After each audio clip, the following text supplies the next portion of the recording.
Well, I'm back from the beach, and I thought I'd address something that has come up.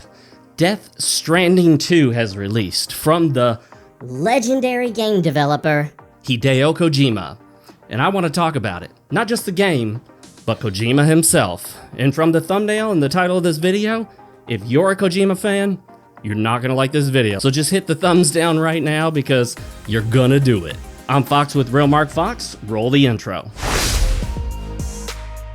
Fat, drunk, and stupid is no way to go through life, son. There's simply no denying a simple, obvious reality. Hideo Kojima, as a game developer, is hugely successful and ultra popular among many gamers out there. And while I'm not going to say that everything I've said on X about him is 100% accurate, yes, I do exaggerate for effect, I will say that I'm not a fan. I'm not a huge fan of Metal Gear. I haven't really enjoyed the series since the first one, and maybe the second one, Snake's Revenge, on the NES, although it originally came out on the MSX, in case you didn't know that. But lately, Kojima seems to be going in what I consider to be absolutely the wrong direction. Do you remember back in the day when graphics started getting better, and they could actually represent what looked like a person in the game? And while it wasn't photorealistic at the time, or even semi-photorealistic, it was getting closer. And around that time, you heard a lot of game developers talk about something being cinematic. Oh, it's more cinematic, more cinematic, more cinematic. Cinematic was often the excuse given for when developers were unable to get their game to run at 60 frames per second. So instead, they'd settle for 30 frames per second because that's a simple division of 60. You just divide it in half, and it works out better in terms of 60 hertz TV screens. Well, we've moved beyond the simple CRTs back in the day, but still, even to this day, you will hear game developers say the incredibly stupid, ignorant phrase, "Oh, we went with 30 frames per second because it's more cinematic." Let me tell you something. If a game developer's purpose was to be more cinematic with their frame rate, they would go with 24 frames per second, not 30. Because movies, at least used to, run at 24 frames per second back when they were on film, and they continue to do that even well into the digital age, although now things are beginning to change. Unfortunately, Kojima seems to think that the ultimate goal as a video game developer is to chase movies. This was a thing back in the day. They were always chasing the idea of being like a movie. And that is exactly what we don't want our games to be. Because games are not just about a media experience that you watch or take in. Games are about gameplay, interaction. And while you're gonna say that all these Kojima games have interaction, and that's very true, they do, and I'm not gonna argue they're absolutely not games, I will argue that the more cinematic a game developer tries to make their game, the less of a game it becomes. We have games like the old, what was it called? Hellblade 2, Senua's Saga. I may be getting it wrong in terms of the order of those. But what we're seeing now are what people commonly refer to derogatorily, if that's a word, as a walking simulator. And Kojima's latest game seems to be another, well, I don't know, delivery man simulator? Sounds like a pretty good idea for a simple, low-budget indie game where people can just mess around and have fun at how silly it is that you're just delivering packages, but instead it comes with a AAA budget, real actors' faces appearing in the game, in a big, huge, overdone, convoluted, pretentious storyline that dominates the experience. This is a game controller, but you probably already knew that. And now you may use mouse and keyboard as I do for many first-person games, generally almost all of them. The game controller is probably, if not the single thing that represents video games.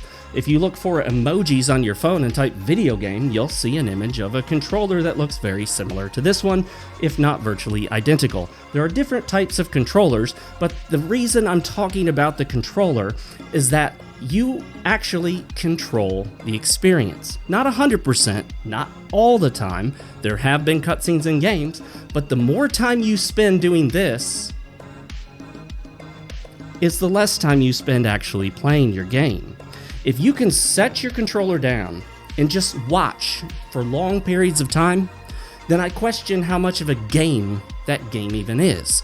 You have visual novels where it's nothing more than Option D. Option B. And that's about it. Do you remember the drama surrounding Zoe Quinn, although I don't think that's her real name, back when she came out with that game Depression Quest, which was nothing more than basically a text interface in which you made multiple choice selections and then got a text response?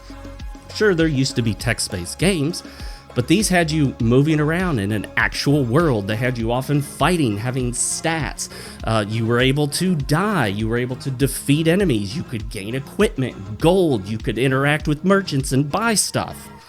What I'm saying here is, the less interaction you have with a game, the less of a game it is. And it draws the question, what really is a game? And if you look it up on Wikipedia, well, it's some sort of media with audio and visual elements in which you give interaction to interact with it. But on that definition, you would basically be able to say that a DVD or Blu-ray menu is a video game. You interact with it. You spend a lot of time not interacting with it, but you spend a lot of time not interacting with Kojima games. That's a bold statement. I mean, is Netflix a video game? I don't know, maybe. Yes. No, I don't mean the actual games that are on Netflix, because yes, they have actual games that you can play. But when you interact with Netflix, whether on your game console, on your phone, on a television, smart TV, or on a computer, you're giving input and then stuff happens. There's audio and there's visual, and then you enjoy it. It's media, it's entertainment. You interact and then you enjoy. But I don't think anyone would say that watching your favorite movie on Netflix is playing a video game, because it's not. How dare you? So then the question comes up, how much interaction do you need to be a video game? I don't know. I don't know. That's nice. And there's no simple way to define that. Nobody can say exactly at what point something stops being a game and is more of a movie or TV show experience. But when you got someone like Kojima out there, and there are others as well, you know, you got the Hellblade 2, Senua's Saga, whatever it was called.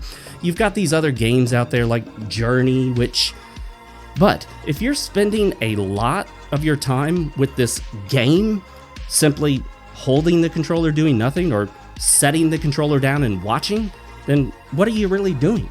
You're spending as much time, if not more time, watching than you are playing. I'm not saying that's the case with Death Stranding, but I am noticing that people like Kojima want to constantly push games more in the direction of cinema and less in the direction of gameplay, which is an absolutely 100% necessary element to be a game. That's true. You can't simply have interaction with audio and visual and then say it's a game, because then Microsoft Word is a game. I mean, there are some games out there for sale on Steam and consoles where I could literally say I do more interacting with an Excel spreadsheet.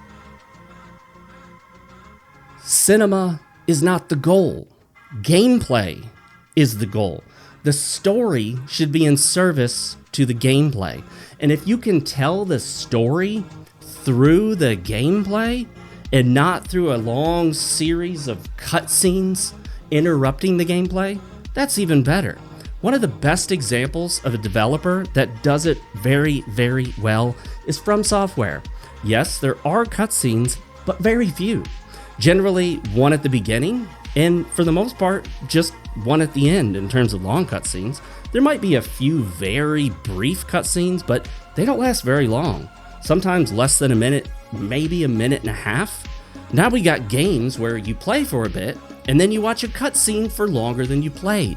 You play for a bit, and then you watch another cutscene. You play for 5 minutes, and you watch a 15 to 20 to 25 minute cutscene. There were cutscenes like this in some of the Metal Gear games. What I'm getting at here is, the less you're playing, the less it's a game. Therefore, we should be pushing for games to be games, and movies and TV shows to be movies and TV shows. Hideo Kojima originally wanted to be a movie director. That is well known. He said it himself. I'm surprised how many Kojima fans out there don't know this. But when he failed to be a movie director, he settled for video games. And it's no surprise that Konami ousted him, because I imagine that Konami wanted him to make games, but Kojima kept pushing in the direction of these cinematic, narrative-driven experiences. I want less of that. I want more gameplay. I get tired of playing a game that I don't play. I get tired of picking up the controller, moving for a bit, cutscene. Moving for a bit, cutscene. Moving for a bit, cutscene.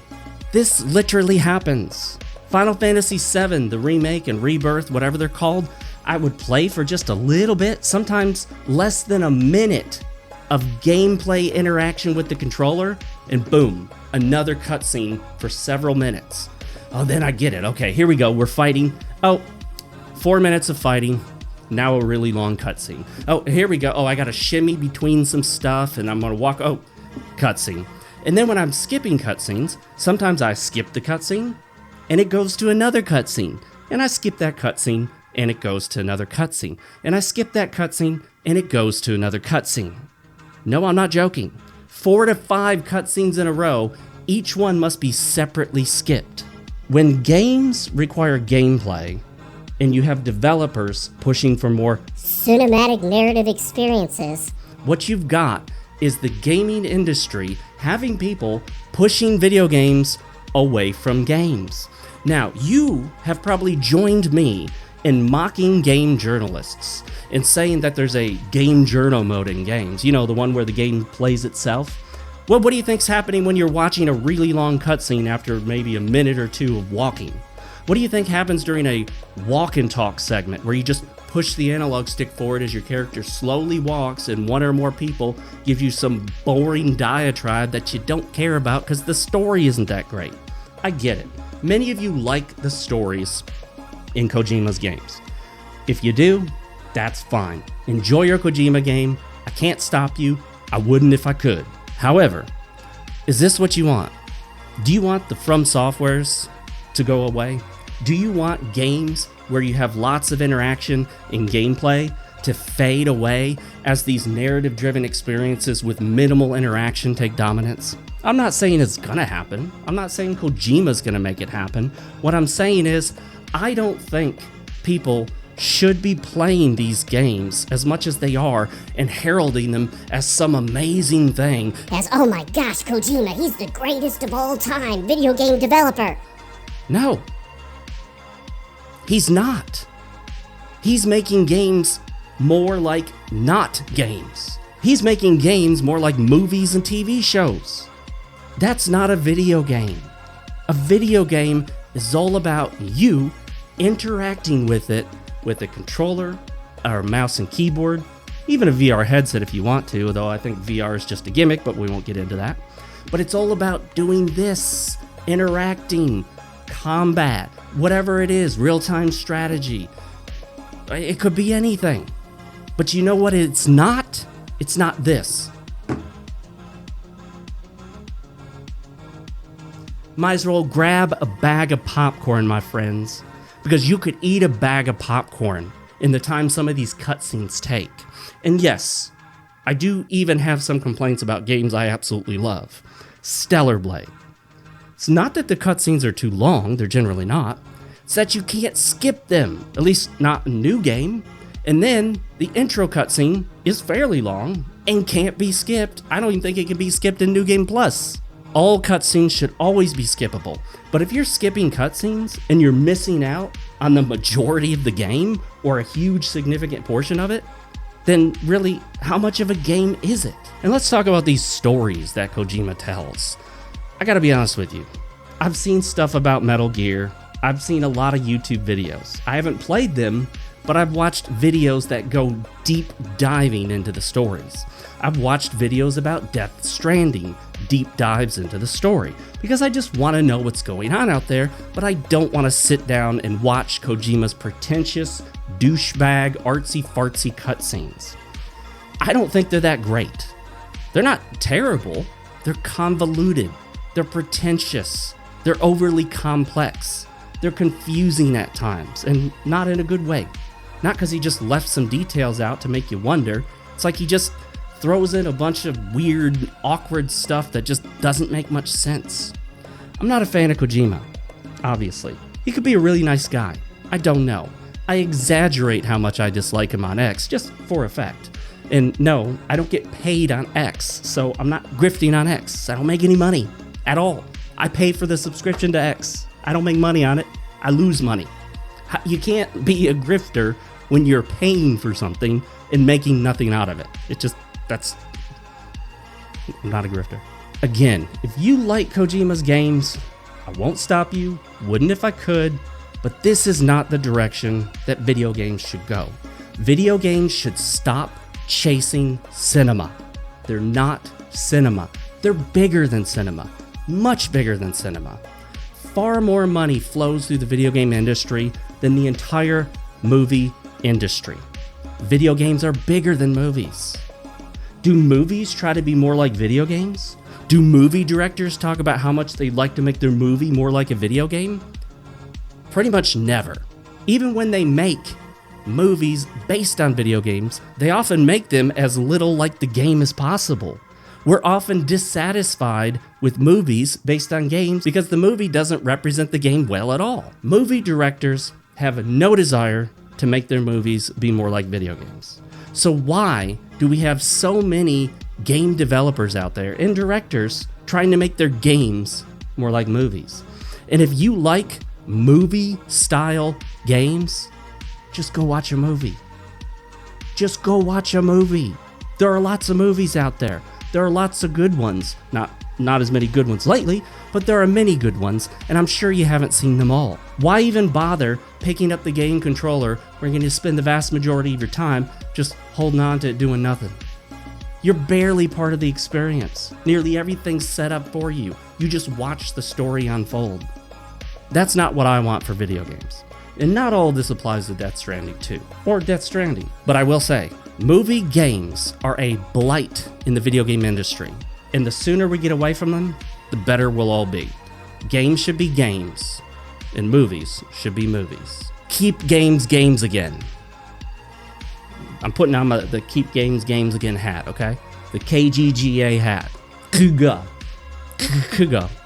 That's how it's pronounced. I'm not stroking out, guys. That's just how it's pronounced, okay? But I know I'm gonna get a lot of flack for this one, at least if people see it lately. You know, YouTube just doesn't want to show my videos to anybody anymore, apparently. But that's because I don't upload as often as I should. But I will be now, hopefully. I'm gonna try at least. But hey, guys, what did you think? Please leave your comments down below. Like or dislike the video. Consider subscribing, hitting the notification bell icon. You can join the channel. And if you like something that actually is high class and high cultured, you can grab my book, New Tokyo. It's available on Amazon and Kindle, Kindle Unlimited, and paperback formats. The link is in the description. I'm Fox with RealMarcFoxx. Thank you so much for watching. And as always, my friends, stay real, keep playing, and never forget, yesterday's tomorrow is today's today. See you in the next one.